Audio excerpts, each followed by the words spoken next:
nós, né? Vamos nós. Vamos. Eu vou pôr aqui o PowerPoint. Deixa eu abrir para você compartilhar, peraí. Pronto.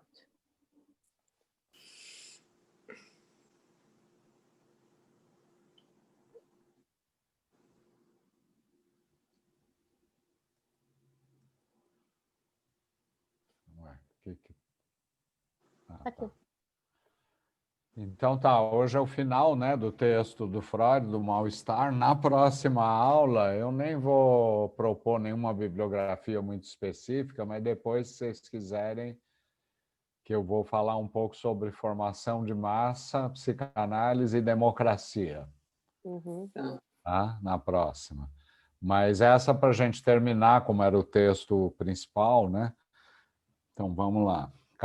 São os 2 últimos capítulos do coisa. Então o Freud ele começa com essa questão aí, o capítulo 7, né? Por que nossos parentes, os animais, não exibem uma luta cultural semelhante, né? E ele vai dizer que a gente não sabe a resposta a essa pergunta e que provavelmente certos animais, como as formigas, as abelhas, elas evoluíram durante milênios até encontrarem um equilíbrio no estado atual. Em seguida, ele passa a outra questão. Como a cultura enfrenta a agressividade que defronta a cultura, que ataca a cultura, né? Como é que ela faz? Então, Freud vai dizer que a agressividade é introjetada, mandada de volta ao eu, e que ela é acolhida, né, por uma parte desse eu que se contrapõe ao resto do eu, e é a ideia aí da criação do supereu, que ele retoma aqui, né? Ou superego, se a gente quiser. E esse supereu funciona como consciência moral, né? O Freud usa essa expressão, e ele vai exercer uma agressividade forte sobre o eu, contra o eu, né? E aí essa tensão então que vai ter entre um supereu rigoroso e o eu, Freud vai dizer isso que a gente chama consciência de culpa. E aí tem essa citação: a civilização controla, então, o perigoso prazer em agredir que tem o indivíduo ao enfraquecê-lo, desarmá-lo e fazer com que seja vigiado, né, por uma instância em seu interior, como por uma guarnição numa cidade conquistada. Então, ele vai relacionar o supereu à cultura, né? Por isso que dá também para a gente poder falar de um supereu cultural, de uma época, de um momento, etc. Depois de trazer essa ideia da consciência de culpa, né, que seria algo criado pela própria cultura para protegê-la, para se proteger contra a agressividade, ele vai examinar da onde viria esse sentimento de culpa, a origem do sentimento de culpa. Ele lembra que não é apenas quando a pessoa faz algo mal, faz um mal qualquer, que ela pode se sentir culpada, mas também quando ela toma consciência do desejo de fazer o mal. Não precisa de fazer obrigatoriamente, né? Por causa justamente que ela tem uma instância superegóica introjetada. Logicamente, isso não quer dizer que todo mundo tenha, né? Como se chega, ele pergunta, então, como é que se chega a esse reconhecimento e a decisão de evitar de agir de acordo com esse propósito, por exemplo, agressivo? E a resposta do Freud toca num ponto que é muito importante, aí o PowerPoint está um pouco resumido, né? Em primeiro lugar, ele vai rejeitar que haja uma capacidade natural, quer dizer, inata, né, para fazer a distinção entre o bem e o mal. Essa é uma questão talvez discutível hoje em dia, não sei. De qualquer forma, a gente sabe que tem um aspecto moral que tem a ver até com uma base biológica cerebral, né? Mas a distinção entre bem e mal, o Freud negaria essa capacidade natural. E aí, Canela, desculpa, ele vai atribuir que essa questão do bem e do mal é sempre dado pela cultura. Isso que vai constituir esse ego. Exatamente, é a influência do outro, né? Através do medo da perda desse amor do outro, né? Que vai ter esse papel decisivo na distinção do bem e do mal. É como ele apresenta aqui no Mal-Estar, né? A gente pode discutir se isso é válido hoje. O indivíduo se submete a essa influência por medo, então, de perder o amor do outro, ele vai se submeter. Com essa perda do amor, vem a perda da proteção também do outro, do qual ele é dependente, pensando aí na criança, né? E não só, mas na criança isso é muito importante, porque ele está falando de como a criança vai adquirindo essa distinção do bem e do mal. E ele diz, inicialmente, o mal é aquilo devido ao qual alguém é ameaçado com a perda do amor. Por medo dessa perda, é preciso evitá-lo. Então, ele liga diretamente a esse medo da perda do amor do objeto, de quem protege a criança. Num certo estágio inicial, essa consciência de culpa não passa, então, de medo da perda desse amor. Portanto, que o Freud chama de medo social, né? Porque depende do medo de perder esse amor do outro. Na criança pequena, o lugar do pai ou de ambos os pais é tomado pela grande sociedade humana, diz Freud. Nesse caso, a punição só ocorrerá quando a criança ou o adulto for descoberto. Então, num primeiro momento, é quando ele é descoberto que a punição ocorre, na criança pequena, né? E isso vai mudar quando a autoridade é internalizada, que já é mais tarde, quando já tem um supereu introjetado, que seria um pouco mais tarde na criança. Só então que a gente vai poder falar de verdadeiro sentimento de culpa, de consciência de culpa, como ele nomeia. A partir de então, o que acontece? Desaparece, então, aquele medo de ser descoberto e ser punido ao fazer o mal, mas, por outro lado, se desfaz a diferença entre fazer o mal e desejar o mal. E aí tem uma citação, né, que tem a ver com essa questão da gênese do supereu. Primeiro, ele vai dizer, antes dessa citação, ele vai dizer que, diante do supereu, nada se pode esconder, nem os pensamentos, certo? Porque é uma instância internalizada. A genialidade do Freud aparece nesse ponto com a consideração pela memória e pela gênese do supereu, que aí é essa citação aí, que ele vai dizer que faz continuar a viver o passado e superado e manifesta-se no fato de que, no fundo, a coisa permanece como era no início. O supereu atormenta o eu pecador e fica à espreita de oportunidades para fazê-lo ser punido pelo mundo exterior. Então, muitas vezes, a gente vê isso na clínica, pacientes que têm repetição de situação de serem punidos.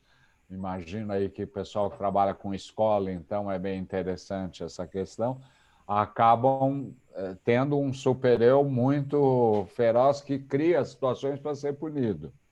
Porque Freud confunde um pouco, ele usa os dois, ele usa a consciência de culpa, mas também usa a necessidade de punição. A necessidade de punição é a expressão da consciência, do sentimento de culpa inconsciente, no caso, né? Ela não tem consciência, mas ela tem um sentimento de culpa inconsciente e ela se faz punir. Aparece como essa necessidade de punição. Ele vai dizer também que quanto mais um indivíduo é virtuoso, mais severa e desconfiada vai ser a consciência moral desse indivíduo. Isso é mais ou menos coerente, assim, né? Também os infortúnios que vêm de fora, as adversidades da vida, né, vão promover uma força na consciência moral do supereu. Dessa maneira, ele vai dizer que o destino é visto como um substituto da instância parental, essa punição pelo destino, o destino negativo que eu vou ter, né? E ele vai aí também aproveitar para lembrar que na religião o destino tem a ver com a vontade divina. Então, essa questão, de novo, do Deus como uma figura parental, né? Esse Deus da religião. Tem duas origens, então, para esse sentimento de culpa. Uma inicial, que é o medo da autoridade, o medo da punição, né? E a outra, que é o medo diante do supereu, quando já tem um supereu introjetado. Em seguida, ele vai examinar essa relação entre a renúncia à pulsão e o sentimento de culpa, porque vocês lembram que a renúncia à pulsão é um dos fatores da hostilidade à civilização, né, que ele aponta. Ele vai dizer que, apesar da renúncia efetuada, né, da pulsão, vai se produzir um sentimento de culpa, apesar da renúncia. Ele vai apontar aqui uma grande desvantagem econômica da instituição do supereu, porque no supereu a renúncia funcional não tem efeito completamente liberador, né? Porque a abstenção virtuosa já não é ela não é recompensada por uma certeza do amor, de que não se vai perder o amor do objeto. Então, você passa a ter uma instância interna, mas que economicamente te custa, porque ela te torturar a partir daí, porque ela vai perceber o seu desejo, né? Estou esquematizando um pouco, mas a ideia é essa. E aí ele vai, então, fazer uma outra pergunta, né? Não é ainda essa citação que eu pus aí, ele vai perguntar, mas como é que a gente explica que essa influência do destino, do infortúnio, das adversidades sobre a consciência moral? Porque o que o Freud diz é que, em geral, em situações de adversidade, que o nosso supereu é mais cruel conosco mesmos. Que é um paradoxo, porque justamente se já está passando por alguma adversidade, é aí que o supereu vai te dizer: ah, mas isso é você tem alguma culpa nisso, e a gente vê isso, né? Na clínica e na vida nossa mesmo, né? De todo mundo. Então, como ele vai explicar isso? Ele vai dizer que surge uma ideia inteiramente própria à psicanálise, que é essa citação que tem aí, né? E que não é uma coisa que as pessoas pensam comumente. Ele vai dizer isso aí, eu vou ler. No início, a consciência moral é causa da renúncia pulsional, mas depois a relação se inverte. Toda renúncia pulsional torna-se uma fonte dinâmica da consciência moral. Toda nova renúncia aumenta o rigor e a intolerância desta. A consciência moral é resultado da renúncia pulsional, ou de que esta, nós imposta do exterior, né, cria a consciência moral, que então exige mais renúncia pulsional, uma vez que isso foi internalizado. Acho que deu para entender esse raciocínio aí. Então, a consciência, quando você fala da consciência moral, pensando na teoria no supereu, né? Ela é algo do supereu, ela não é um sinônimo dele. Seria é uma expressão do supereu, é a consciência moral. Ah, tá. Mas o supereu é um conceito, né, que ele criou de uma instância, um teórico, vamos dizer assim. Mas dá para entender essa dinâmica, né? Que uma vez que internaliza uma instância que é autocrítica, vamos dizer assim, né? Você não tem mais como escapar dela. E que outra coisa que é interessante é que essa relação do supereu com o supereu da cultura, né? Porque todo indivíduo tem um pai e uma mãe que vai educá-lo de uma determinada forma. Por isso que Freud vai dizer que a educação é uma tarefa impossível, porque não tem uma fórmula boa, né, para resolver essas questões. Mas, enfim, é uma instância também que protege o eu, até para viver em sociedade, né? Protege os outros. Tem um lado do supereu que não é só crítico e agressivo, mas que é protetor. Não podemos esquecer disso também.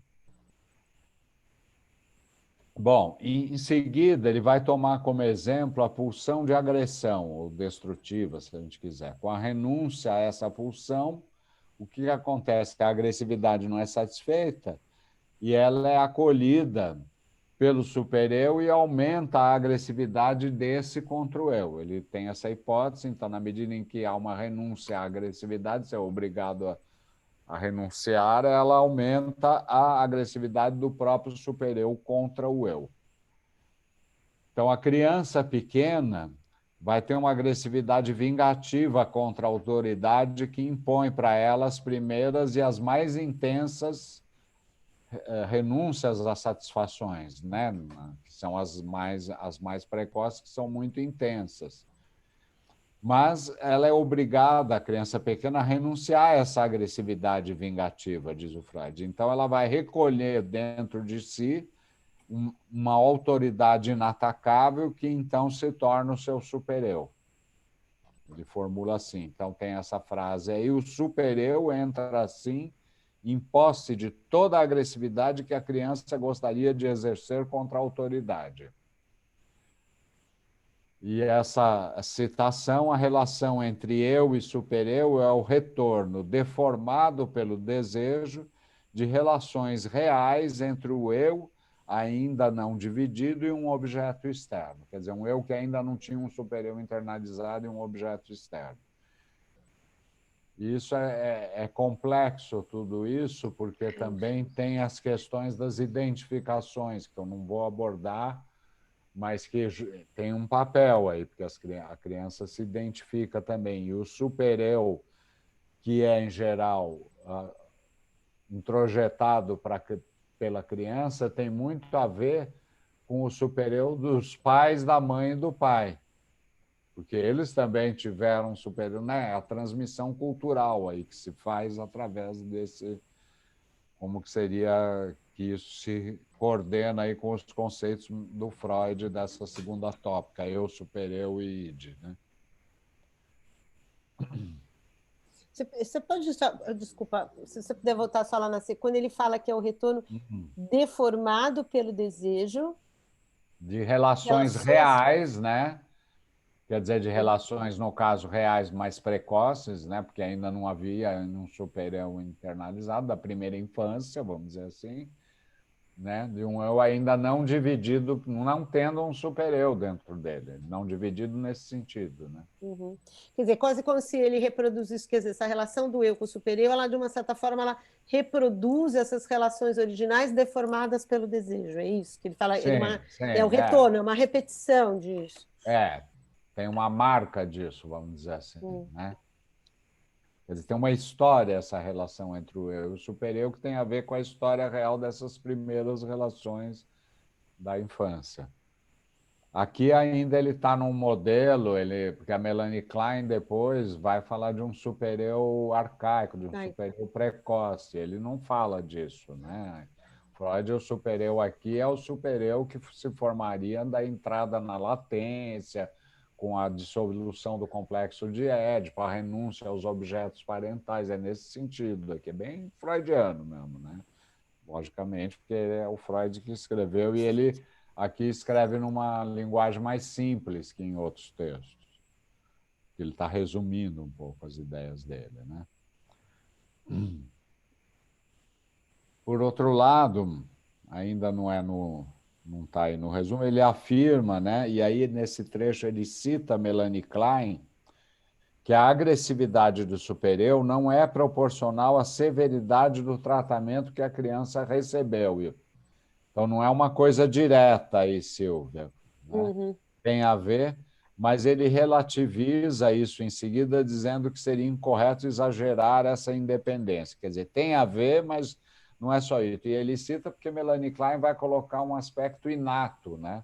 Ela diz que a criança tem um sadismo constitucional. Ela vai dar ênfase no sadismo, né? E aí, então, ela dá uma dimensão constitucional, de algo mais inato, que cada criança vai ter mais ou menos. O Freud, de certa maneira, fica no meio, em cima do muro aqui. Ele fala, não dá para ser, mas também tem e tal. Mas, bom, acho que isso não é tão importante aqui do ponto de vista do mal-estar. Uma consciência moral aí muito severa vem de duas influências, né? Principais. A frustração da pulsão, né? Que desencadeia a agressividade, né? E a experiência do amor, que volta essa agressividade para dentro e a transfere ao super-eu. Nesse ponto, né, ele retoma as ideias dele de novo, aí eu não vou retomar aqui tudo, mas daquela do totem e tabu, né, do assassinato do pai originário. Por quê? Porque nesse assassinato vai se criar esse sentimento de culpa, com o arrependimento, né, que se refere a um ato, né, e supomos que uma consciência moral preexistia a ele, né? E ele retorna, então, até toda essa tese que ele chama de filogenética para mostrar que o assassinato do pai provocou o arrependimento. Mas, se ainda não havia consciência moral, como que esse arrependimento se tornou sentimento de culpa? Indaga o Freud, né? Quer dizer, se não havia ainda consciência moral nesses inícios imaginados pelo Freud, como que isso ocorreria?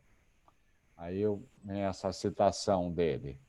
Esse arrependimento pelo assassinato do pai era resultado da primordial ambivalência afetiva perante o pai. Então entra aí a questão da ambivalência diante do pai, né? Os filhos o odiavam, mas também o amavam. Depois que o ódio se satisfez com a agressão, veio à frente o amor, no arrependimento pelo ato, e instituiu o supereu por identificação com o pai, que era a autoridade suprema, né?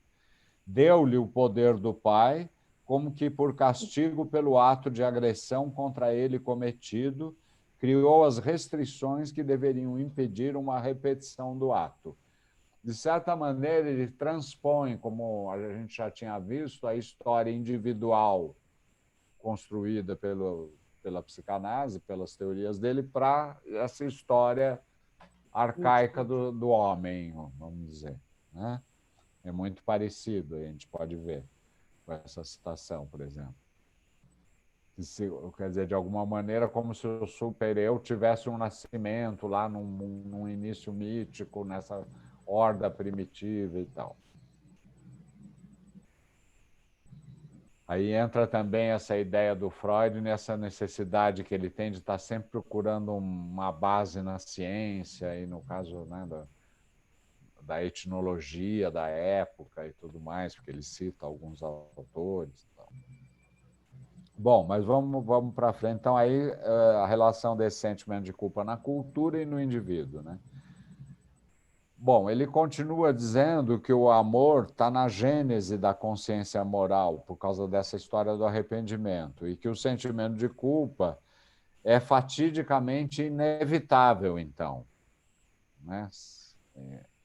Tem uma frase famosa do Freud: sou culpado para não ficar doente. É uma frase dele. O sentimento de culpa, então, né, essa citação, é então a expressão do conflito dessa ambivalência, da eterna luta entre eros e pulsão de destruição ou de morte. A ambivalência tem a ver com a dualidade pulsional, né, e o sentimento de culpa tem a ver com essa eterna luta.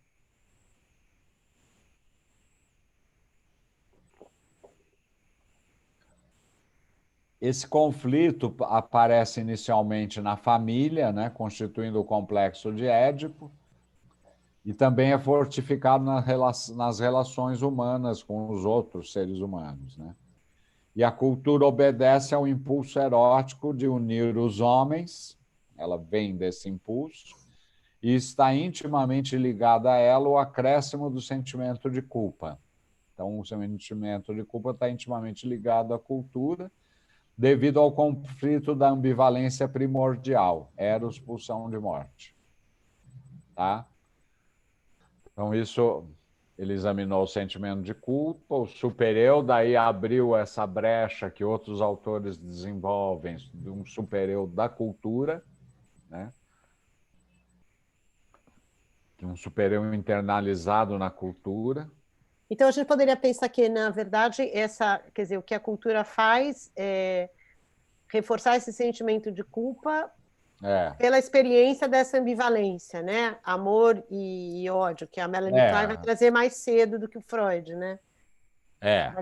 É que o Freud não vai falar em amor e ódio. A ambivalência é amor e ódio, mas o que é dual é a O pulsão. Eros e Thanatos. Eros e Thanatos, pulsão de vida e pulsão de Pulsão de morte. morte. Mas tudo bem, é parecido com a ideia da Melanie Klein, só que ela tem uma ideia mais genética de uma gênese né? Bom, isso podemos discutir mais para frente isso. Mas vamos continuar aqui para a gente não sair muito do tema do mal-estar, que é o mais importante aqui, né? E o último capítulo, que é o 8, né, onde ele vai falar que o sentimento de culpa é considerado, então, o problema mais importante da evolução cultural.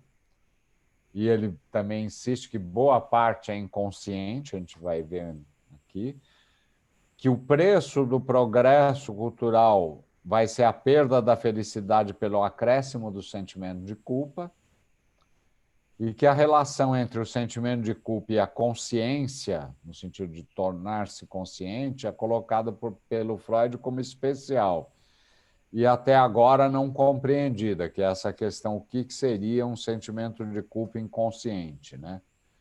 Sobre essa questão da consciência do sentimento de culpa, ele vai falar também que na neurose obsessiva, por exemplo, esse sentimento se impõe de forma ostensiva à consciência. O obsessivo vai ficar ter uma consciência de culpa consciente, né? Não um sentimento inconsciente, que domina muitas vezes o quadro clínico e a vida dos doentes.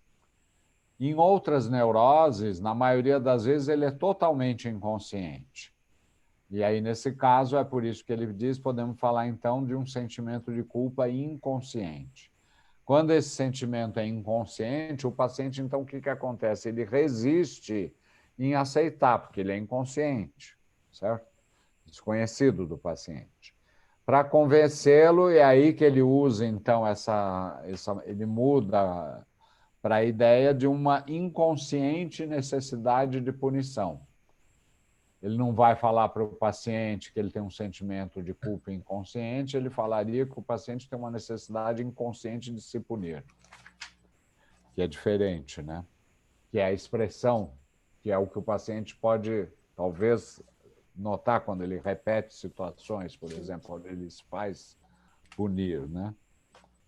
As mães falam isso para a criança, né? Você está gostando de apanhar, né? Sei lá, coisas assim no dia a dia mesmo. Bom, ele avança também uma hipótese não comprovada, né, de que o sentimento de culpa seria uma variedade tópica da angústia, né, e que nas suas fases posteriores vai coincidir inteiramente com o próprio medo do superego, do supereu, quer dizer, o medo desse eu anterior que me critica, né? Na cultura, então, o sentimento de culpa permanece inconsciente, pode permanecer inconsciente ou vir à tona como insatisfação, que é um mal-estar para o qual se busca outra justificação. É uma insatisfação, né? A questão da insatisfação atual, né? Da atualidade da insatisfação, do que satisfaz, é interessante para a gente discutir, né? Aí o Freud diz que as religiões nunca desconheceram o papel do sentimento de culpa, e ao contrário, né? Ele diz que usaram isso muito bem com a ideia de redimir os homens dos seus pecados, que é uma ideia que explora muito esse sentimento de culpa, né? Nesse ponto, ele vai tentar esclarecer alguns termos, né, que eu pus aí resumidamente: o supereu, a consciência de culpa e a necessidade de punição e o arrependimento.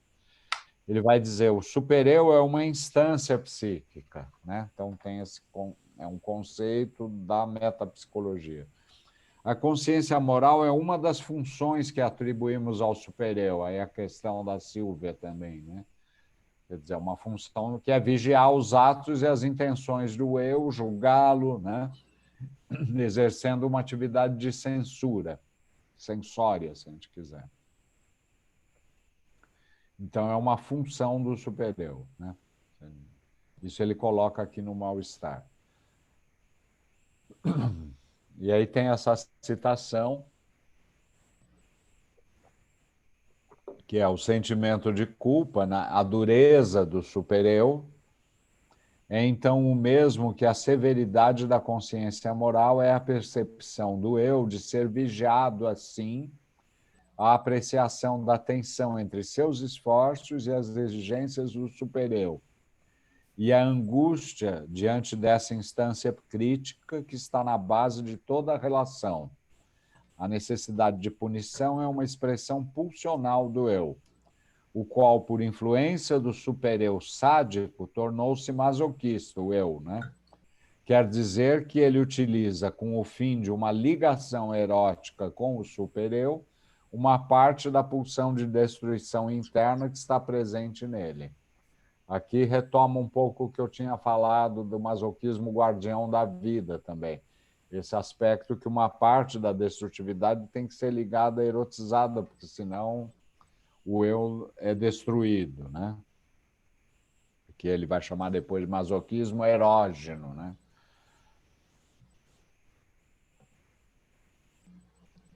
Mais para frente ele vai falar dessas fontes da agressividade do supereu.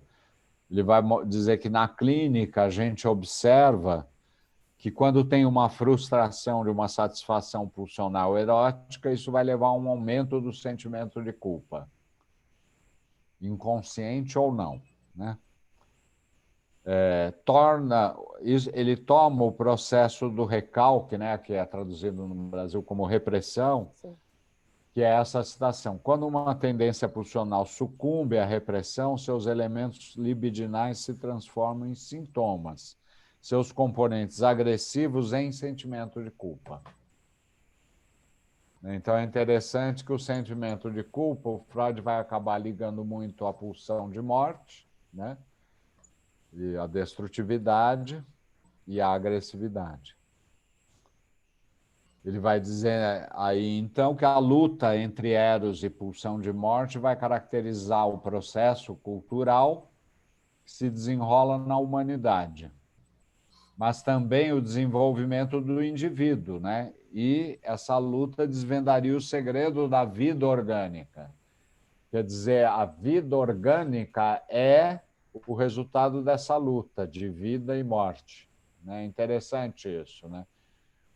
Porque, do ponto de vista até da física, a vida é algo completamente que não segue a lei do aumento da entropia. Ela vai contra uma das leis principais da termodinâmica. Então, ela exige, por isso que precisa de muita energia, levou bilhões de anos, mas ela vai no sentido contrário da morte, né?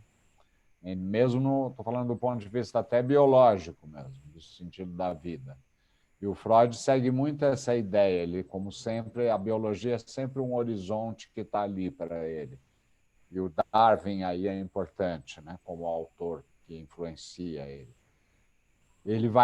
Então ele tem essa citação, né, que o processo cultural é a modificação que o processo vital experimenta sob a influência de uma tarefa colocada por Eros e instigada por Ananke. Ananke é a necessidade, né, da vida, a necessidade de sobrevivência, a real necessidade, ele utiliza essa expressão, e que essa tarefa consiste na união de indivíduos separados em uma comunidade ligada libidinalmente.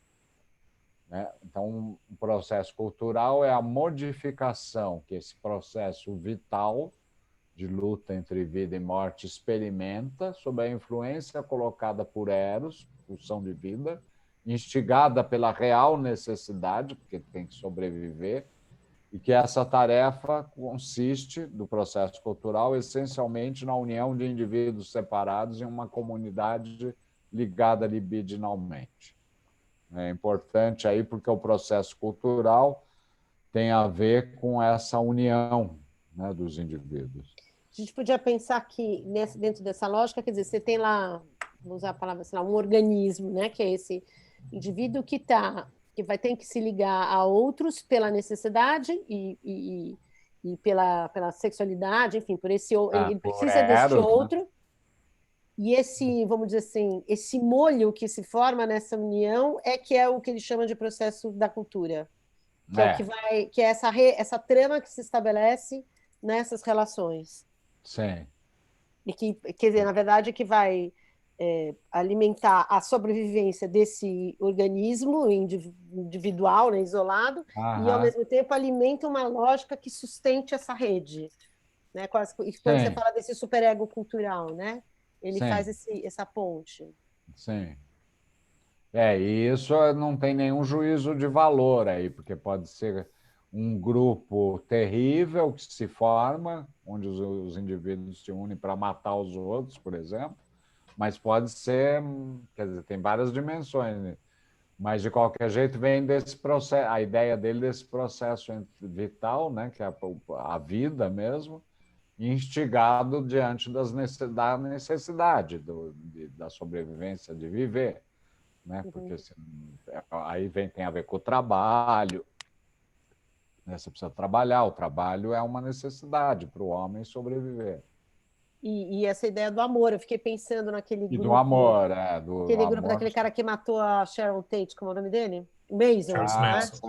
Charles Mason. Quer dizer, o que que une, né? Aham. Tudo bem, ali tinha outros elementos também, né? Mas o que Sim. que constrói essa ideia de grupo, né? Capaz de Não, tem vários exemplos, né, de seitas e coisas onde todo mundo se suicida e suicida. coisas desse tipo, por exemplo, né? Isso, por isso que eu disse, aí ele não está fazendo nenhum juízo de valor aí, mas o Freud tende a ver o processo cultural evoluindo no sentido da razão, da ciência, né? Tem uma coisa de um ideal assim, iluminista, né? Mas é interessante mesmo. Mas ele vai dizer que, apesar dessas relações que a gente está vendo entre o indivíduo, o processo cultural, a criação do grupo, dessa comunidade, né? Ele vai dizer que tem uma diferença entre os dois processos, o cultural e o do indivíduo.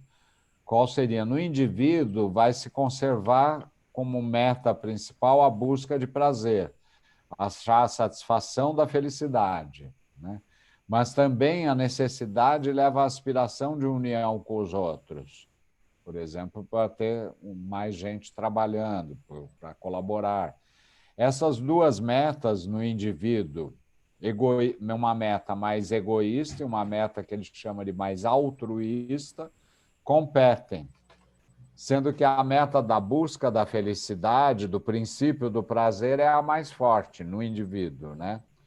A meta cultural, ela vai ter um papel, ela vai se contentar com um papel, segundo Freud, aqui também acho que tem um pouco uma idealização dele, dessa meta cultural, com o papel mais restritivo. Então, a cultura vai criar regras, leis, limites e tal.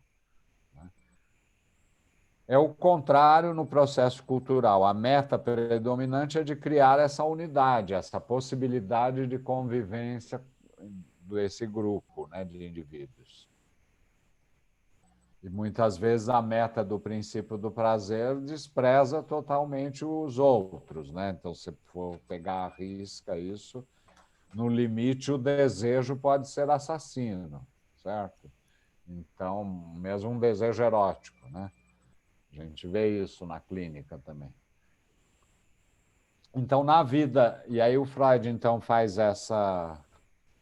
toda essa análise, aí eu só citei isso, eu estou falando outras coisas, acrescentando aqui. Então, ele faz essa visão que na vida orgânica, biológica, tem a luta entre forças de vida e de morte, e no indivíduo tem a luta entre a felicidade individual e a necessidade de união e colaboração com os outros seres, né? E os processos do desenvolvimento individual e o processo cultural se defrontam entre si. Quer dizer, tem um lado do indivíduo que vai tender ao lado, vamos dizer, que eles chamam das pulsões egoístas, e tem um lado altruísta, né? Então, tem uma tensão e um conflito inerente entre o indivíduo e o processo cultural, sempre vai ter. E ele vai afirmar, então, que também a comunidade forma um supereu que influencia a evolução cultural, que eu estava falando do supereu da cultura, né? O supereu da cultura, exatamente como o do indivíduo, institui severas exigências ideais cujo não cumprimento é punido mediante a angústia de consciência moral. E aí é interessante, porque também podemos talvez incluir aí no superior da cultura todos os preconceitos e questões desse tipo, né? Dos mais variados tipos. E isso depende de determinadas culturas, não é uma coisa estática, também varia de locais, de épocas para épocas, né? O super-eu cultural ele não vai se preocupar com a constituição psíquica humana, né? Ele supõe que o eu tem o domínio sobre o id, frequentemente. O Freud faz essa observação, que é interessante, né? Já no final do texto, ele retoma, por exemplo, o exemplo do mandamento ama teu próximo como a ti mesmo, que é um dos 10 mandamentos, né? Esse mandamento ele vai dizer que é a mais forte defesa contra a agressividade humana e um exemplo do procedimento antipsicológico do superior cultural, porque ele diz que não há nada mais impossível do que amar o seu próximo como a si mesmo. Ninguém é capaz disso, né? Um mandamento totalmente impossível, Freud vai dizer. Porque, como o princípio do prazer predomina o narcisismo, todo mundo tem um narcisismo, né? O exemplo, talvez, máximo disso é aquela pessoa, a abnegação total para o outro, né? A compaixão total, a Madre Teresa de Calcutá, né? Aquela pessoa totalmente dedicada, que existem pessoas assim, né? Mas seria o exemplo mais próximo desse mandamento. Eu sou assim. Certo. E para terminar, né, no final do capítulo, né, ele evoca a questão que a gente pode falar de uma doença cultural da civilização. Ele chega a mencionar essa ideia e afirmar que muitas culturas e épocas se tornaram neuróticas ou doentes, se a gente quiser, né? Ele pede que tenhamos muito cuidado com essa patologização da civilização, porque ele afirma que ele não tem vocação para ser profeta. E aí aquela coisa dele recusar, isso é interessante, porque hoje em dia mudou um pouco, né? Toda uma ideia do Freud, no fundo, que leva a uma ideia de uma psicanálise apolítica, que a psicanálise tem que ser neutra, que a gente tem que tomar o máximo cuidado de transformá-la numa visão de mundo e tudo mais, né? Então, isso hoje em dia acho que é mais discutível. Psicanálise não, pelos próprios conhecimentos e muitas ideias que ela traz, ela passa a ter um papel nesse processo cultural também, e, portanto, um papel político também, né? Mas aí tem essa situação do Freud, né? Os juízos de valor dos homens são inevitavelmente governados por seus desejos de felicidade e que, portanto, são uma tentativa de escorar suas ilusões com argumentos. Cito, e aí, só para encerrar o mal-estar, né, na civilização, eu gosto de citar esse trecho final, que ele coloca, que é essa citação aí, que ele coloca, a meu ver, a questão decisiva para a espécie humana, quer dizer, não, nada menos do que para toda a espécie humana, é saber se e em que medida a sua evolução cultural poderá controlar as perturbações trazidas à vida em comum pelas pulsões humanas de agressão e autodestruição. E aí tem essa última frase aí que é importante acrescentar, que é uma frase que o Freud acrescenta na segunda edição do livro, de 1931, quando o Partido Nazista já tinha ganho as eleições na Alemanha. Ele acrescenta, então, ao texto essa frase: mas quem pode prever o suceder e o desenlace dessa questão decisiva para a espécie humana, né? E, no fundo, é uma questão permanente, né? Super atual. É isso, então. E aí se termina o mal-estar. Na próxima vez nós vamos falar um pouco de outras coisas, mas que tem a ver com tudo isso que a gente viu mais em detalhe, né? Podemos... Deixa eu tirar a tela aqui.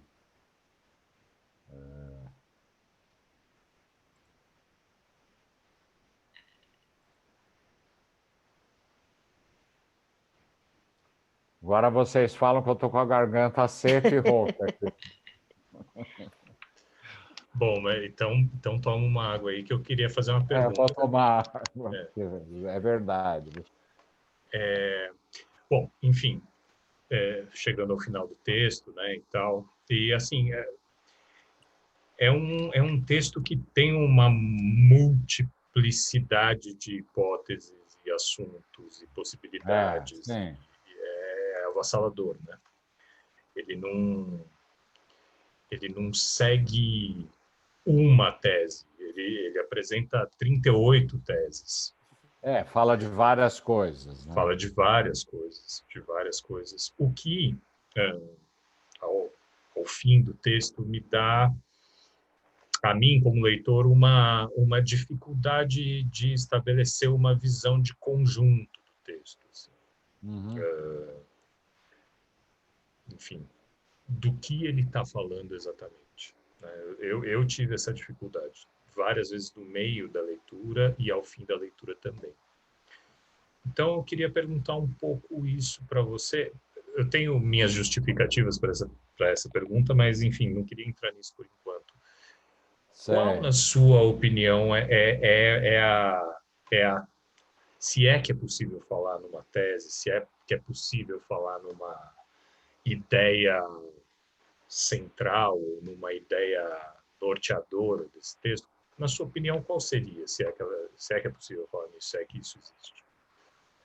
Uma visão de conjunto desse texto. Eu acho que as dúvidas que o texto traz para achar uma ideia central tem a ver com a própria posição um pouco ambígua do Freud em relação a esse processo cultural.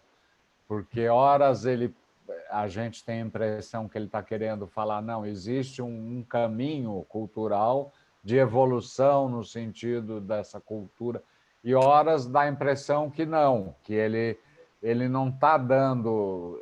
Ele fala os dois, na verdade. Eu acho que tem uma ambiguidade aí, né? Mas eu acho que é interessante essa ideia da luta vital entre essas duas tendências que tem a ver com o processo cultural, porque aí você não precisa de dar nenhum valor para esse processo cultural. Quer dizer, pode ser uma evolução do processo cultural que vá para um nazismo, por exemplo, um holocausto, que é um produto da cultura germânica, né, tem 1000 estudos e não sei o que lá sobre isso, né? E, ao mesmo tempo, você vai ter outros momentos em outros grupos da história em que você vai ter outra relação nesse processo cultural. Então, isso eu acho que complica um pouco o texto no sentido, mas qual é a mensagem? A mensagem é que vai ter sempre uma hostilidade à cultura, que é inerente, e também acho que isso fica mais fácil da gente aceitar, ele quebra um pouco essa ilusão da religião, de que você tem um lado bom do homem, né?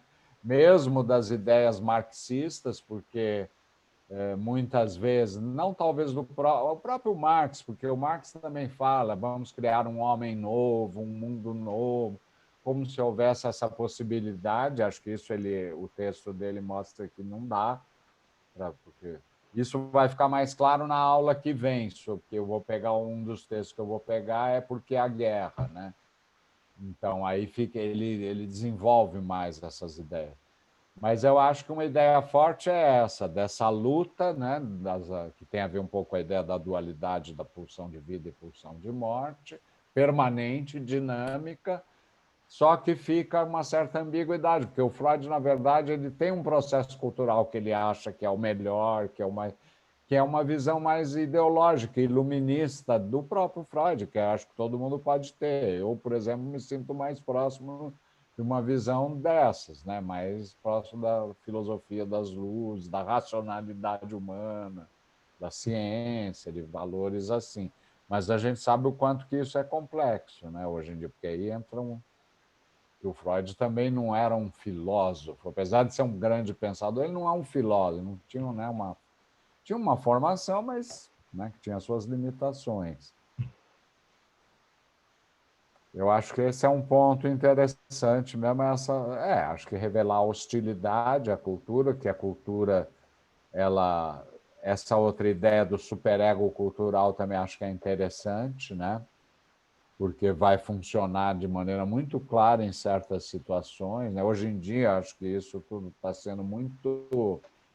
Nós estamos vivendo uma ebulição aí do nosso superego cultural, porque ao mesmo tempo que você vê coisas super radicais, você vê questionamentos também radicais de tudo, da família, de gênero, de mil questões, né, que estamos aí fortemente. Isso, não sei, queria ouvir também um pouco a opinião de vocês, mas assim, do que essas ideias assim fazem pensar hoje, né, no mundo de hoje, que a gente trazer mais para a atualidade aqui essa lição, porque de qualquer jeito o texto do Freud já tem quase 100 anos e é um pouco datado, né? Não sei, vocês acham? Tem algo que continua sendo verdadeiro, eu acho que tem uma essência que é essa hostilidade, que é essa questão do lado, o mal dentro do ser humano, né? O ser humano não tem essa ideia que vamos ter um homem bom um dia, ou do eterno, ou o Rousseau, né, que queria o eterno retorno ao selvagem, que seria bom. Ele acaba com isso, acho que isso é importante, né, porque aí a gente começa a entender por que ocorrem coisas tão absurdas, mas também não fica... A gente vai ver, talvez, na próxima aula, algumas tentativas, o que ele tenta falar para responder a isso, né? Eu acho que, assim, falando da ambiguidade que você trouxe, foi bom você citar o Rousseau, porque, às vezes, o que me dá essa sensação de ambiguidade é que, às vezes, eu vejo nesse texto assim o Freud como um antípoda do Rousseau, mas no mesmo plano, no sentido de que ele supõe, às vezes eu fico com a sensação que ele supõe uma natureza, que eles também, como o Rousseau, supõem um estado natural do homem, só que enquanto para o Rousseau esse estado original seria bom, essencialmente bom, para o Freud é o oposto. Esse estado natural do homem seria extremamente mal, para usar uma palavra um pouco... mas mal no sentido de desamparo, né? Não sei. Eu queria... esse é o ponto exatamente. Assim. Porque eu acho que isso é um problema do texto. Eu acho que ele está o tempo todo supondo um homem tão natural quanto o Rousseau, só que do lado esquerdo. Porque tem um trecho na parte 5, eu queria até ler para vocês, porque isso ilustra bem o que eu estou tentando dizer aqui. Deixa eu só achar aqui. Quando ele fala sobre o mandamento de amar ao próximo como a si mesmo, né? Um minutinho. Aqui, achei. O que de realidade por trás disso, que as pessoas gostam de negar, é que o ser humano não é uma criatura branda, ávida de amor, que no máximo pode se defender quando atacado, mas sim que ele deve incluir entre seus dotes instintuais também um forte quinhão de agressividade. Em consequência disso, para ele, o próximo não constitui apenas um possível colaborador e objeto sexual, mas também uma tentação para satisfazer a tendência à agressão, para explorar seu trabalho sem recompensá-lo, para dele se utilizar sexualmente contra sua vontade, para usurpar o seu patrimônio, para humilhá-lo, para infligir-lhe dor, para torturá-lo e matá-lo. Homo homini lupus. Quem, depois de tudo o que aprendeu com a vida e a história, tem coragem de discutir essa frase? Via de regra, essa cruel agressividade aguarda uma provocação ou se coloca a serviço de um propósito diferente que poderia ser atingido por meios mais suaves. Então, ele não fala de uma simples natureza neutra, em que o homem tivesse simplesmente adaptado à natureza como um animal e que depois, no segundo momento, a civilização viesse e mexesse com isso. O que é quase o Marquês de Sade. Ele fala de uma natureza, se é que ele está falando de uma natureza, ele fala de uma natureza terrível. E essa parte me pegou muito porque eu fiquei pensando, Da onde ele tira esse excesso na crueldade? Porque é um excesso na crueldade que ele traz aqui. Ele não traz uma posição meramente... Não, o homem está lá, ele precisa comer, eventualmente ele tem que matar um bicho para comer, coisas da vida. O homem é um demônio, essencialmente. E isso me dá uma impressão estranha no texto, porque me parece um problema lógico. Como que ele pode supor esse excesso de maldade? Ele só pode ser suposto já de dentro da civilização. Sim. Qualquer afirmação que você faça sobre a natureza do homem tem uma homologia formal com o recalque primário, né? Você só pode falar do aparelho psíquico depois do recalque. Não é que tinha um aparelho psíquico e depois teve um recalque. Não é que existia uma natureza e depois teve uma civilização. Né? Então, isso aqui me parece muito ambíguo, muito enigmático. Assim. Bom, mas aí você tem que ver, no começo da citação, tem um também aí. Primeiro que aí ele só pega o lado extremo mesmo, mas eu acho que é na retórica do texto, de dizer, olha, o ser humano tem um lado bom, mas tem isso aqui também. Né? Tem uma dimensão destrutiva, mortífera, se a gente quiser, do mal. Né? E ele não diz que é só isso, mas ele não diz que é sempre o excesso também. Porque aí então, talvez a pergunta seja, qual é o momento desse excesso? Ele está dentro da civilização ou ele está antes da civilização? Onde o Freud coloca esse momento? Acho que aí isso é que tá. fica ambíguo. Aí é que está. Aí até a palavra civilização complica um pouco, que a civilização, dentro de um processo cultural, ele pode estar de um lado e de outro, né? Você pode ter um extremo, a gente te deu uns exemplos agora, né, de seitas, enfim, de crueldade extrema e tal, e pode ter outras coisas para o outro lado também, e as duas coisas existem. Né? Não é neutro, mas também existe os dois. Agora, aí eu não acho que ele está dizendo que o homem é sempre esse excesso. Eu acho que ele usa isso como retórica para dizer, olha, essa ideia desse homem bonzinho, o homem faz isso. Né? Como ele vai dizer no texto da guerra, que é muito interessante porque ele resolve no texto sobre o porquê a guerra, o Einstein escreve a carta perguntando uma série de coisas para ele, a carta é bem legal, interessante do Einstein, mas aí ele fala, mas eu não vou utilizar a palavra poder, eu vou utilizar a palavra violência. Então ele substitui poder por violência, porque ele fala, porque a violência é o que a gente vê diretamente exprimido, né? Bom, isso a gente vai voltar depois, mas eu acho que há essa ambiguidade porque o próprio processo cultural pode ter esse excesso, né? Esse que é o problema. Sim, é isso. E é difícil separar isso. Esse excesso, ele não se decide a localizar num ponto. Ele não diz nem este aqui é o homem natural. Sim. E tampouco ele diz, este aqui é o homem depois que ele entrou para a cultura. Sim, mas fica ambíguo isso, né? Ele não localiza esse excesso. E é mas um excesso que aparentemente ele é desnecessário. A tese podia ser, bom, o homem é adaptado à natureza como qualquer animal, quando ele precisa matar, ele mata, quando ele precisa comer, ele come. Aí vem uma história chamada civilização e perverte essa adaptação ao ambiente. Ele não fala isso. Não. O que ele fala é antes da civilização, num certo sentido, ou pelo menos o texto deixa... Nos inícios dela, a gente pode querer... Antes da civilização, o homem já tem esse excesso. Então, ele não coloca esse momento, nem antes, nem depois, com clareza. Ele oscila aí. Né? E isso faz um efeito no texto inteiro. Né? Sim. E ele retoma esse antes da civilização, as teses do Totem e Tabu, né?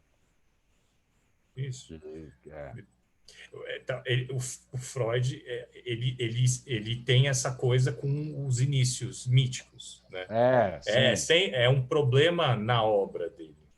como dar conta da gênese das coisas. Sim. É interessante essa questão, porque tem uma colega que é da Unicamp que fez uma tese de doutorado sobre essa questão um pouco, a ideia de filogenética, que ele usa esse termo, né? A filogênica, ele compara com a biologia e tal. Mas ela é interessante, ela fez uma tese... É a Fernanda? É a Fernanda Correia. Ah, ela foi minha colega na... Então, a tese dela é interessante, e ela tenta... Eu fui no lançamento do livro dela.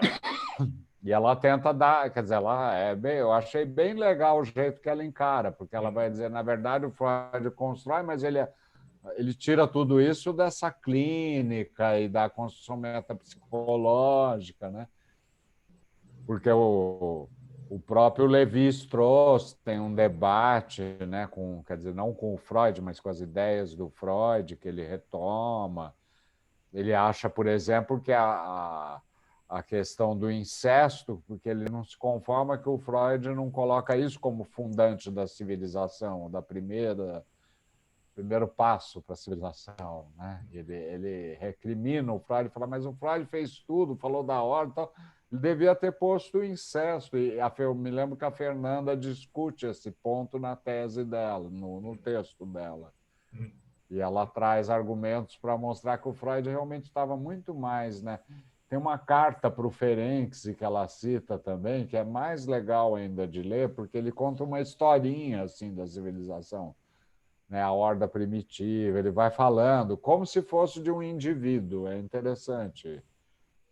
Isso eu acho interessante da ideia do... Lógico que a concepção, você tem razão, da natureza, tudo é a concepção do fim do século XIX, vamos dizer assim. Não é nem a concepção do século XX, que você já vai ter a teoria da relatividade, você já vai ter toda uma quebra, né? Que, aliás, o Freud não deu muita bola, né? Não deu. Como ele não deu bola para a arte... muita coisa. Como ele não deu bola e não se interessava pela arte da época. O André Breton tentou falar com ele, ele nem ligou para o André Breton, ele não quis nem saber do surrealista. Ele era um homem do século XIX. Ele era um homem do... Quando ele escreveu a Interpretação do Sonho, já era um homem maduro, né? Já tinha quase 45 anos por aí. Quer dizer, ele era toda a formação e o início da prática de tudo era... Realmente, ele era um homem do século XIX, né, que viveu muito, então ele começou a se deparar, tanto que essa mudança, a questão das guerras na vida dele, do papel da morte, tem muito a ver com algo da história que ele viveu depois, né, mas a formação dele, não. Né? É muito clássica também, né, o romantismo alemão, também, o Goethe, né, é importante. Então, tem esse viés, né, dessa ideia de natureza, essa coisa que você colocou, e mas, ao mesmo tempo, tem essa ideia que é interessante de mostrar esse homem, essa hostilidade à cultura, e que esse homem não é bom por natureza. Né? É o contrário, ele é um ser bem dividido e bem atormentado, né? E que as culturas também não, né? Isso é interessante, porque a gente vai ver que precisa muito processo evolutivo de uma cultura para ela criar um nazismo, para ela criar, sei lá, outras, né? Uma Revolução Francesa, é uma coisa assim de uma violência. Tem um livrinho que eu li agora que conta a história, é um jornalista, então ele faz um relato meio jornalístico. Nossa Senhora, é anos de cortar a cabeça, enfiar a cabeça na lança, os tais contra os tais, vai brigando, vai virando um negócio. Muita violência, só que essa violência mudou a história. Né? Foram anos ali de confusão, de violência e tal. Acabou com o regime monárquico, pelo menos na França, e influenciou um monte de outros países. Né? É bem interessante isso tudo. É interessante também de pensar em termos do Brasil atual, né? Alguns fenômenos aí de que a gente vê.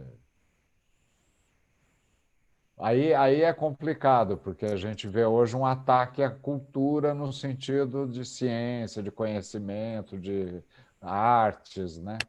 A gente vê um ataque, um desmantelamento, mas isso não é um simples ataque, isso revela toda uma visão das coisas e do mundo e da posição do homem dessas pessoas que atacam. E talvez para pensar nisso, né, que eu acho que o texto aponta, que eu acho que é essa ideia desse permanente conflito, quer dizer, não há o que Isso eu supra. também acho que é um ponto Né? Eu acho que importante. esse é o ponto importante, assim, não há o que supra, né? Porque É você... essa ideia do trabalho da cultura, quer dizer, é um trabalho permanente. Permanente, não há o que vá. Então, assim, a gente está em pleno século XXI falando de terraplanismo. Você fala, não, né? Que é um pouco o que eu estava ouvindo outro dia. É um bom exemplo. Os caras estão dizendo que a Terra é plana e usam um Waze. Aí você fala, não, vocês estão falando do quê, né? Eu achei ótimo essa. Eu não me lembrei disso. Por isso, os Waze não se perguntaram como é que isso funciona, né? Então, assim, tem algo que não há esse estado de equilíbrio, né? De permanência. Há essa questão da falta. Eu fiquei pensando, quando você estava falando, pensando muito nos tempos atuais, quer dizer, quando você desconstrói toda essa moral sexual, né, que eu acho que a gente avança nisso, né, que essa liberdade, nesse degradê de gêneros, né, que a gente tem, quer dizer, você alça algo e, de repente, você vê no discurso, né, da cultura uma captura por outras questões, né, essas faltas. Então, assim, eu tenho uma liberdade sexual, né? Eu posso declarar meu gênero, qualquer que seja, mas de repente eu tenho, sei lá, a tirania de uma estética corporal, né? De uma coisa do corpo, de como essas coisas vão entrando nesse lugar dessa falta permanente, quer dizer, não há o que supra, né? Não há o que equilibre. Eu acho que isso, pensando menos nessa coisa do bem e do mal, do essencialmente bom, do essencialmente mal, eu acho que ele traz uma ideia que é bastante interessante no texto, que é este constante mal-estar, quer dizer, esse estado de conflito permanente, que é uma coisa que ele traz da clínica, né, pensando no indivíduo, nesses conflitos internos do sujeito, né, nas neuroses e tal, e ele traz isso para a cultura, né, para essa relação do indivíduo com a cultura, quer dizer, não há o que satisfaça esse humano pulsional, né? Não há, não há. Essa busca por isso é algo que movimenta. Acho que essa é uma ideia interessante, né? Quando ele faz essa transposição. Assim, fiquei pensando do ponto de vista histórico, quer dizer, então não há. E isso falando por um cara de Viena, do século, né, XIX, essa cultura branca, né? Toda uma Europa, enfim, tem todo um conceito dizendo, bom, talvez a gente não tenha, quer dizer, ainda que ele tenha um pouco dessa marca, né, desse sentido de que você poderia ter uma cultura que vai, essa ideia de progresso, né? A palavra progresso acho que traz essa ideia, né? Acho que você vai superando culturas mais desenvolvidas, progresso e desenvolvimento, né? Essa ideia de que você... Então... mas é complicado. A Rudinesco, nesse livro dela sobre o Freud, que já saiu aqui há uns anos, Freud no seu tempo e no nosso, né? Ela tem um penúltimo capítulo que acho que é Diante de Hitler, em que ela pega, porque ela é historiadora, então ela pega vários documentos e tal e vai mostrando, ela vai opondo o personagem Hitler ao Freud, como eles eram quase que opostos, assim. É muito interessante, né? Ela pega o Thomas Mann, por exemplo. Thomas Mann começa a falar do Hitler, e o Thomas Mann conhecia o Freud, a psicanálise, então cita uns textos do Thomas Mann, e ela fala, bom, mas o Hitler teve um poder, assim, quase matou o Freud, né? Não tem nem comparação com o poder do... E foi a sociedade, boa parte da sociedade alemã, que colocou ele lá, né? Apoiou. Então é uma coisa assim assustadora, né? É muito interessante.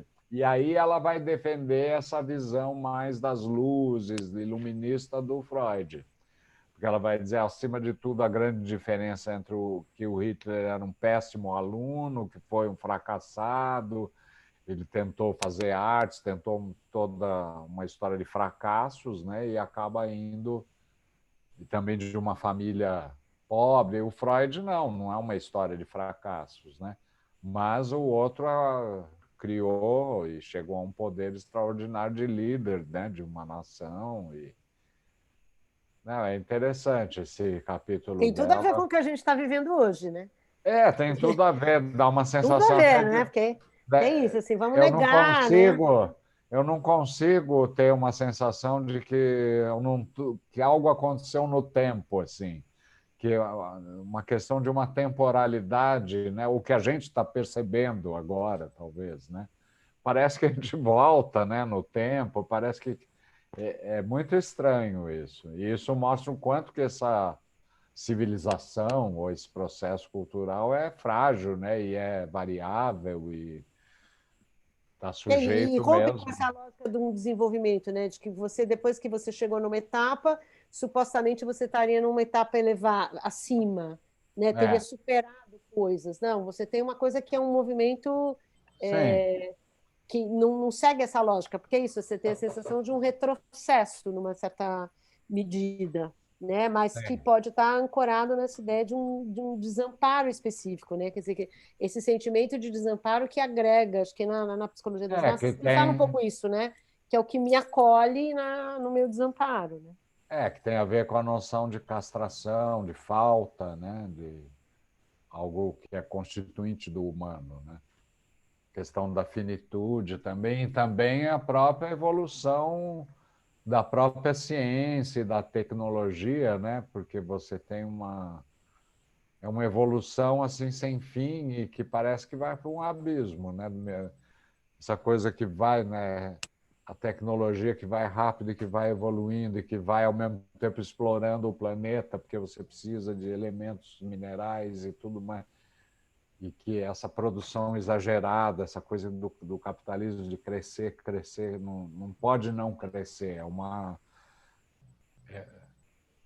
segundo, é uma lei do capitalismo, vamos dizer, como uma lei quase natural, né? É louco tudo isso, né? Porque a gente está justamente chegando num limite, que eu acho que essas questões agora, bom, não dá para continuar crescendo infinitamente. Uma hora vai, né, não vai dar. O que a gente faz, né? Não dá para continuar destruindo o planeta do jeito que a gente vem fazendo, sem, né? Então, eu acho que esse texto pega um pouco esse lado meio diabólico aí da cultura, do ser humano, né? Mexe um pouco com essas questões. E atualmente isso tudo está muito. São questões fundamentais, né?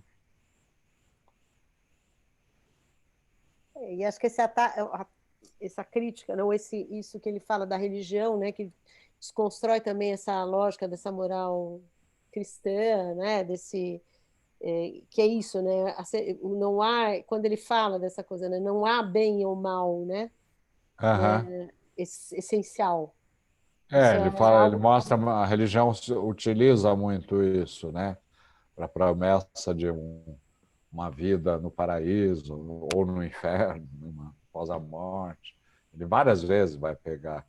Mas é interessante a gente ver que ele fala tudo isso, mas se você lê alguns trechos desses que ele fala da religião numa igreja evangélica ou qualquer igreja, talvez, as pessoas vão ficar assim, o que é isso? Esse cara era um ateu, maluco e tal, né?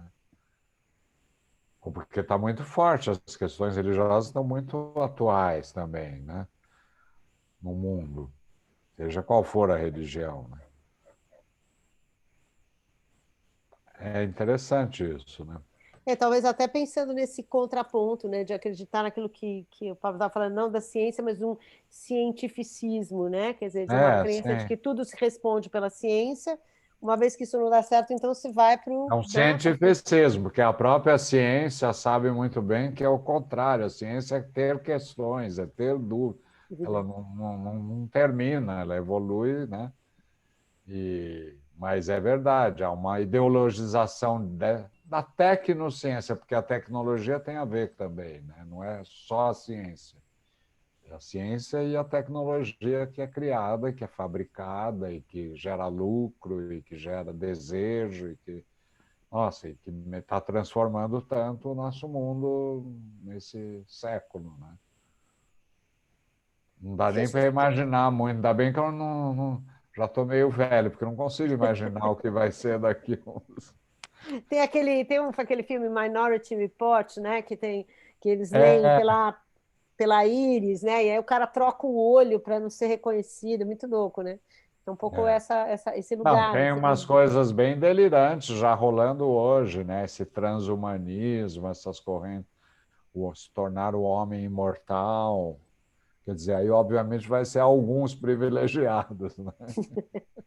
Mas a gente estava falando no começo, né, a Fátima quando entrou, que é um pouco, né, essa coisa dessa tecnologia do poder, aquilo que ela falou, né, que ela fazia a chamada com a paciente dela, mas é a paciente que faz a chamada e não é ela, né? E aí você começa a pensar, o que isso tem a ver? O que isso significa? Né? Quem está no comando? Quem, né? O que tudo isso representa? São desdobramentos muito sutis, né? Muito sutis, E que a gente está ainda...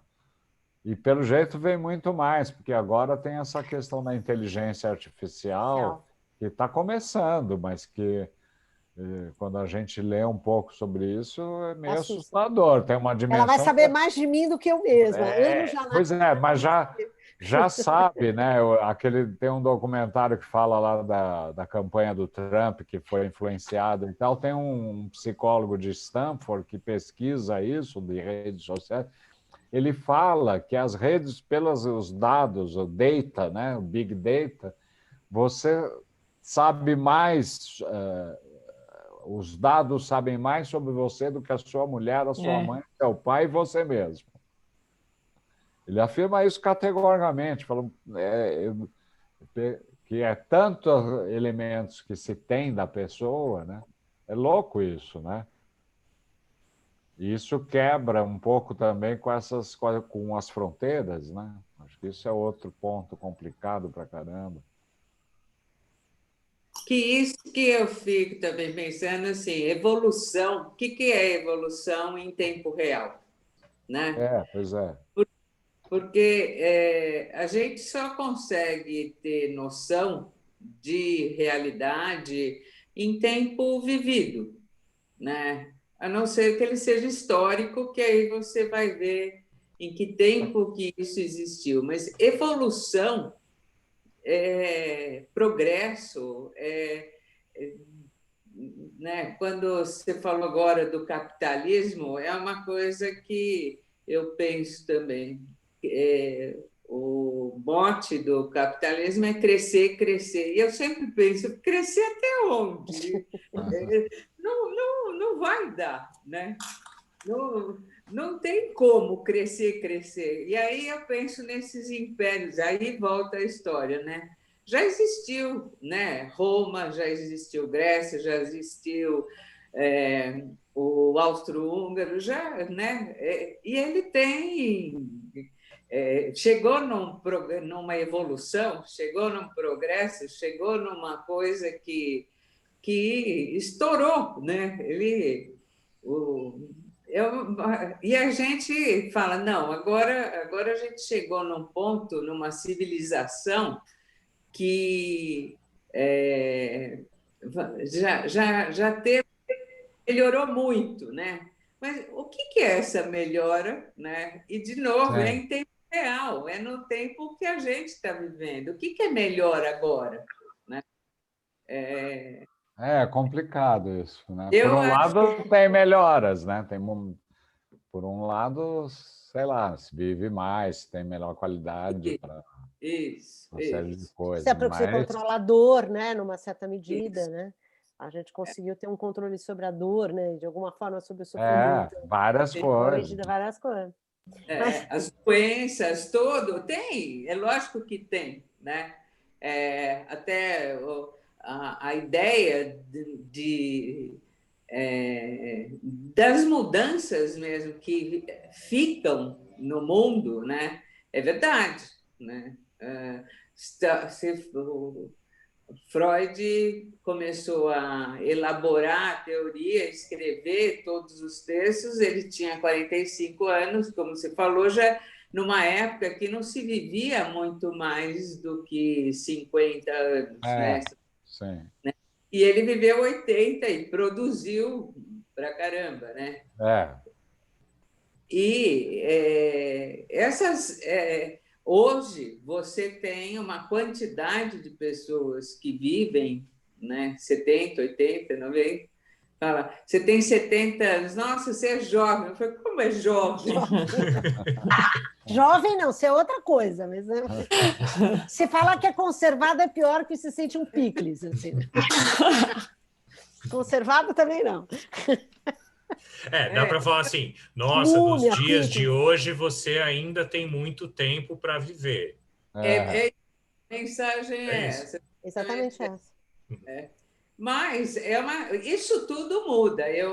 Ok, né? Mas se você pegar a essência do que é evolução, né? Tem algo que não, né? A destruição, isso é aí eu acho que Freud tem razão, né? As pulsões realmente de vida e de morte, elas são uma gangorra, né? Sim. Às vezes mais para baixo. Eu acho que tem esse movimento, né, de você pensar nessa ideia dinâmica, né, de não e não no sentido de uma espiral progressiva, né, no sentido, mas de algo que é dinâmico, de algo que porque até o conceito de pulsão de morte, né, dele você tem esse lado da agressividade, mas tem do agressivo, né, do destrutivo, mas também dessa condição de um estado que o estado de morte é o estado de não excitação, né, de desligamento. De desligamento, né? Sei lá, nirvana, não sei o que a gente pode pensar sobre isso, né? Que é igualmente destrutiva. Mas aí você estava falando um pouco dessa coisa do capitalismo, do crescer, crescer. Me lembrei, hoje a gente estava numa outra reunião e a gente estava lendo Alice no País das Maravilhas. A gente estava comentando, e a Alice tem aquele momento que ela cresce, e ela fala, acho que vou ter que escrever uma carta para o meu pé. Né? Caro pé direito. Então, eu acho que me veio essa imagem na hora, que é um pouco isso, né? Mas você perde a percepção, né, do seu ponto de partida. Eu acho que essa é um dado interessante, né? Que é essa coisa de uma certa vertigem, de um movimento que é... E eu acho que vivendo esse momento que a gente está vivendo agora é isso, essa coisa meio compulsiva, que você vai, e você fala, pera, eu estou indo em que direção, né? Eu estou fazendo isso exatamente como e por quê, né? Porque você tem é um movimento quase uma coisa que te empurra, né? E acho que talvez o que esse texto traga de interessante é isso que é quase como se não fosse atingir esse estado de, vamos dizer, de superioridade humana, né? A tua condição humana é a condição do conflito, né? É a condição do embate. É como aquela citação que ele faz do Heine, né? No texto. Ele fala de um texto do Heine, o poeta alemão, que ele fala assim, para mim a felicidade é simples, para mim a felicidade é uma casinha no bosque, tranquila, tomando meu chá, apreciando a natureza, e 4 ou 5 dos meus inimigos enforcados ali na árvore. É isso. É isso. É a casinha, é a calma, com a condição, com essa condição dos 5 inimigos enforcados. E ele ainda termina assim, porque aí eu poderia perdoá-los de tudo que eles fizeram contra mim, com a consciência de que eles pagaram por isso. É isso a civilização. É esse tipo de calma que é possível desejar, à custa do resto. Mas não é que não existe, não é uma ilusão. Que o Tarantino põe isso o tempo todo nos filmes dele, né? Tarantino. O tempo todo. Que me provoca um mal-estar insuportável. Inclusive, esse último do Charles Manson é isso. Né? Isso. Aquela a cena final, né? A gente estava discutindo esse filme com um amigo meu, ele falou assim, eu fiquei tão feliz, saí tão feliz do cinema, porque nesse mundo o bem venceu. Você viu os caras que representavam o bem? Os caras, eu falei, você não entendeu nada do filme, amigo. Foi um filme os caras que polêmico, representavam o bem, um deles pega a cabeça de uma menina de 19 anos e enfia no mármore. Sim, o bem venceu, mas o bem é esse. Isso. Capaz de tamanha crueldade, que aquela cena... E é interessante pensar nisso, né? Porque para muitas... esse filme especialmente, né? o pessoal mais jovem, que não conhecia a história, não entendeu. Demorou um tempo para entender o que significava aquilo, né? Aquela cena final, aquela capaz Pois aquele e alguns dos mais velhos não entenderam também, porque acharam que o bem acharam que foi uma vitória do bem, assim, tipo um final feliz. Porra, o cara cozinhou uma menina no lança-chamas pro bem vencer. Heloísa, o filme era Uma Vez em Hollywood. Uma Vez em Hollywood. E tem o outro dele que eu gosto, assim, que a gente vive essa crueldade, é o Django Livre. Sim, que é a coisa do racismo, que é muito bom, né? Porque os personagens são muito bons. O do Leonardo DiCaprio, que é o fazendeiro branco do Sul, e o mordomo negro, que é o Tommy Lee Jones, né? Samuel Jackson. Samuel Lee Jackson, né? Que é um puxa-saco, e ele mata com tanto gosto, e justamente ele sadiza, né? Ele dá tiro no joelho para o cara não poder andar. Ele não chega e mata, ele tortura, né? E há morte para todo lado, mas você tem tesão com a morte que ele está pondo ali. Fala, pô, mas porque é interessante isso, né? Tarantino realmente é um bom exemplo de lidar com essas questões. É verdade. E com a América, né? E com a América. A violência dos Estados Unidos. E a evolução de mostrar esse trato, né, sádico na tela, eu acho um horror. A gente assiste sofrendo, né? Eu não aguento, eu tenho que parar. Eu não Sofrendo, aguento. mas gostando também, vibrando. Mas é aquela coisa que dá um mal-estar num nível, né? Não, porque é exagerado. Essa ideia da consciência de culpa, né? Quer dizer, há esse desejo. Esse desejo nos assombra, claramente. Basta que seja o malvado que sofra para a gente gostar. Não, mas é isso assim, né? Você tem isso que te assombra, né? E eu acho que isso, quer dizer, trazer isso à luz, né? Trazer isso à tona, que eu acho que trazer essa ideia desse conflito, vou chamar até mais do que conflito, né? Esse embate. Eu acho que o que o Freud traz é algo que desarranja bastante do ponto de vista, né? Do que é ser humano, pensando isso no início do século XX, né? Agora, eu acho que, com certeza, o nazismo foi algo que afetou muito, né, o Freud depois, né? Acho que tem esse Freud que... E ele mal soube do que ocorreu, né? Ele morreu em 39. Ele morreu em 39, mas ele teve todo o Holocausto ele não soube. Ele nem soube até onde foi, né? Até onde foi, até onde chegou. Mas ele viveu os efeitos disso na vida pessoal dele, das irmãs. Enfim, né? Ele teve toda uma experiência, né? Essa coisa do exílio, de ter que sair e tal. Quer dizer, ele nem chegou a ver a que ponto isso poderia chegar. Eu acho que faltou isso para ele perder essa ilusão do progresso. Isso. Essa coisa de que depois do Holocausto não dá mais, né? Você fala, pô, como é que pode, né? Uma sociedade como a alemã. Um livro que mostra, um filme que mostra bem isso é A Lista de Schindler. Também. É um belo filme que mostra muito essa sociedade, os empresários industriais alemães que apoiavam, né, toda uma vida muito sofisticada, né, com música clássica, com um monte de coisa, e ao mesmo tempo atroz, né, terrível, cruel.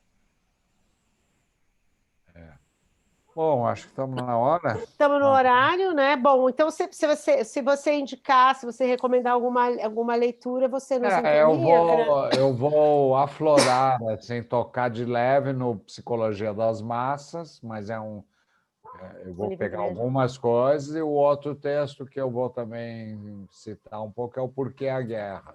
Esse texto do Porquê a Guerra é a carta que ele... Então, esse texto na verdade, ele é posterior ao Mal-Estar, né? Um pouco depois. E é a resposta do Freud à carta que o Einstein escreve para ele. Porque no Einstein pergunta para ele por que essa tendência à guerra, à violência, à destrutividade e tal. Agora, a carta do Einstein vale a pena ler também, porque ela é boa, a carta do Einstein, é interessante. Todo mundo fala que é um texto muito interessante de ser lido. É um diálogo meio essas duas cartas, né, que dialogam ali. Mas é interessante porque ele vai retomar essa questão da violência e tal. Tá bom, então. Ô, gente, eu queria pedir desculpa por não ter participado, mas eu tive reunião de pais agora. Então, eu preciso, como eu estava com um filho nessas situações, eu precisei participar da reunião de pais, não tive como sair. Pensei em sair, mas não consegui. Mas irei assistir. Parece que a discussão foi boa, pela cara de vocês. Foi bem interessante mesmo. Foi bem legal. É que eu acho que fecha, né? A gente consegue ter uma ideia da obra toda e aí pensar nesse efeito que a obra tem sobre o que a gente está vivendo hoje, enfim, né? Você manda para assistir, né, Sil? Você coloca eu sempre mando, eu mando todos os links. Não, eu sei. Às vezes manda fechado, né? Ninguém abre, né, Fátima? Mas tem umas roubadas, mas tudo bem. A gente vai ali e conserta, rapidinho. É só alguém levantar a bandeirinha que eu me dou conta que tem alguma coisa errada. Tá bom. Então, gente. Boa noite, gente. Até. Tchau, tchau. Tchau, tchau.